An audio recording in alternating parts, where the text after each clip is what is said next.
বাংলাদেশ পরিস্থিতি নিয়ে ভারতীয় মিডিয়ায় যেসব মিথ্যাচার হচ্ছে, দেশের গণমাধ্যমগুলোর সেগুলোকে শক্তভাবে তুলে ধরা উচিত বলে মন্তব্য করেছেন পররাষ্ট্র উপদেষ্টা মোহাম্মদ তৌহিদ হোসেন।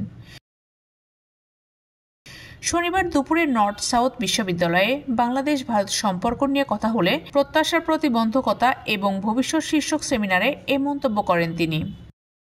তৌহিদ হোসেন বলেন, বাংলাদেশের সাম্প্রতিক বিভিন্ন ইস্যু এবং পরিস্থিতি নিয়ে ভারতীয় মিডিয়া যেভাবে প্রচারণা চালাচ্ছে, সেটি দুই প্রতিবেশী দেশের মধ্যে স্বাভাবিক সম্পর্ক প্রতিষ্ঠায় সহায়ক নয়। তিনি বলেন, প্রতিবেশী দেশগুলোর প্রভাব বিস্তার থাকবেই। এসব মোকাবেলার জন্য আমাদের ঘর গোছাতে হবে, যাতে কেউ অযাচিত প্রভাব বিস্তার করতে না পারে।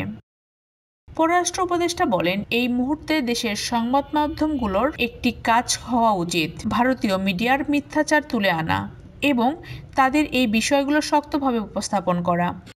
তিনি বলেন, আমরা কারোর জন্য হুমকি না, কেউ আমাদের জন্য হুমকি হোক সেটাও আমরা চাই না। কিন্তু গত 5 আগস্টের পর ভারতের সঙ্গে সম্পর্কের রূপ বদলে গেছে। এরপর সীমান্ত হত্যা প্রসঙ্গে তৌহিদ হোসেন বলেন, সব দেশেরই অপরাধী আছে, কিন্তু আপনি সীমান্তে গুলি করে মেরে ফেলতে পারেন না।